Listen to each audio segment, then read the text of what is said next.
perkenalkan nama saya Said Ahmad Kurtubi Lubis dengan NIM 240306046. Saya dari PTNC. Dalam video kali ini saya akan menjelaskan beberapa proses pada metabolisme protein, yaitu menjelaskan tentang proses reaksi transaminasi, proses reaksi deaminasi oksidatif dan deaminasi non-oksidatif, proses sintesis urea, sintesis asam amino, dan sintesis heme. Nah, yang pertama ada reaksi transaminasi. Proses transaminasi merupakan proses katabolisme yang melibatkan pemindahan gugus amino satu dengan lainnya. Bahan baku untuk reaksi ini adalah sepasang asam amino dan sepasang asam keto. Pada proses gugus amino ini akan dipindahkan ke salah satu dari 3 senyawa keto. 3 senyawa tersebut adalah asam pirufat, oksaloasetat, dan alfa ketoglutarate. Terdapat 2 enzim yang mempengaruhi, yaitu glutamat transaminase dan alanin transaminase. Hasil dari reaksi transaminasi adalah asam glutamat, di mana reaksi ini bisa terjadi dalam cairan sitoplasma atau mitokondria pada makhluk hidup. Saya juga akan menyebutkan contoh reaksi transaminasi. Contohnya itu yang pertama alanin tambah amin ketoglutarate yang menghasilkan pirufat tambah glutamat, dan yang kedua ada aspartat ditambah aminas ketoglutarate yang menghasilkan oksaloasetat atau OAA tambah glutamat. Berikutnya saya akan menjelaskan tentang reaksi deaminasi secara umum. Deaminasi terbagi 2 proses, yaitu deaminasi oksidatif dan deaminasi non oksidatif.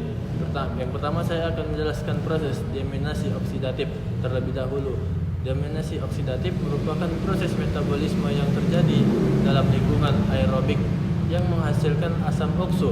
Biasanya deaminasi ini terjadi pada saat malam hari ketika makhluk hidup sedang tidur, dan tempat terjadinya terdapat di dalam hati. Bahan baku atau dinamakan substrat utama dalam reaksi deaminasi oksidatif adalah asam amino, terutama glutamat. Enzim yang digunakan dalam proses ini adalah enzim glutamat dehidrogenase. Hasil dari proses ini adalah nitrogen dan non-nitrogen, yaitu seperti alfa ketoglutarate, NADH, dan NH3. Contoh atau amonia. Contohnya reaksi dari proses ini adalah glutamat tambah NADH plus tambah Na2O yang menghasilkan amin ketoglutarate NADH plus NH3. Yang kedua saya akan menjelaskan tentang deaminasi non-oksidatif.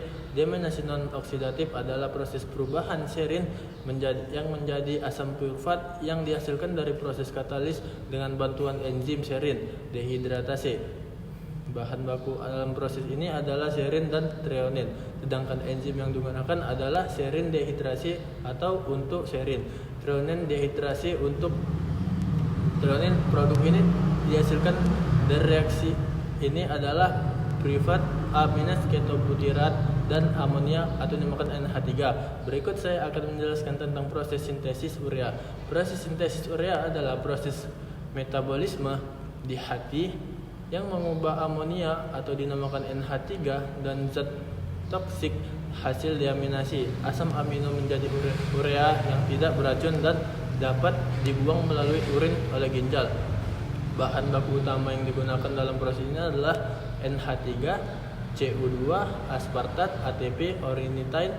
Sedangkan enzim yang digunakan ada CPSI atau 1 OTC, arginoskiterat sintetatase, arginosuccinate deasi, dan arginase. Produk akhir yang dari proses ini adalah urea, fumarat, dan ornithine.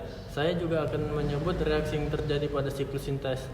Yang pertama adalah NH4 plus tambah CO2 tambah 2 ATP yang menghasilkan karbomil. Fosfat yang kedua karbomil ornithine yang menghasilkan citrulline. Yang ketiga ada citrulline, aspartat, ATP yang menghasilkan arginosuccinate. Lalu keempat ada arginosuccinate yang menghasilkan fumarat tambah arginate yang terakhir arginin tambah H2O yang menghasilkan ornithin plus urea. Yang selanjutnya saya akan menjelaskan tentang sintesis asam amino. Nah, sintesis asam amino adalah proses pembentukan asam amino dari senyawa sederhana di dalam tubuh. Bahan baku yang digunakan untuk proses ini adalah senyawa dari jalur metabolisme seperti pirufat, aksosetat, dan A-ketoglutarat, gugus amino dari glutamat atau glutamin, serta energi atau dinamakan ATP. Enzim utama yang digunakan dalam proses ini adalah transaminasi, glutamat dehidrogenasi, glutamin sintatasi, asparagin sintatasi, dan serin hidroksimetil transferasi. Pada akhir sintesis asam amino adalah asam amino non esensial yang digunakan untuk membentuk protein dalam memenuhi kebutuhan tubuh. Nah, yang terakhir saya akan menjelaskan tentang sintesis heme. Sintesis heme proses biokimia dalam tubuh untuk membentuk heme, yaitu molekul yang menjadi komponen penting dari hemoglobin, mioglobin, sitokrom, dan enzim lain yang mengandung zat besi. Bahan baku dari sintesis ini adalah glicin, succinil, CoA, Fe2+ atau besi, ATP, dan NADPH.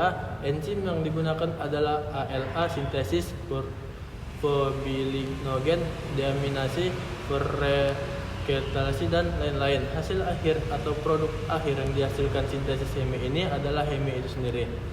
Sekian dari saya, mohon maaf apabila ada penyebutan kata, semoga bermanfaat. Saya akhiri, wassalamualaikum warahmatullahi wabarakatuh.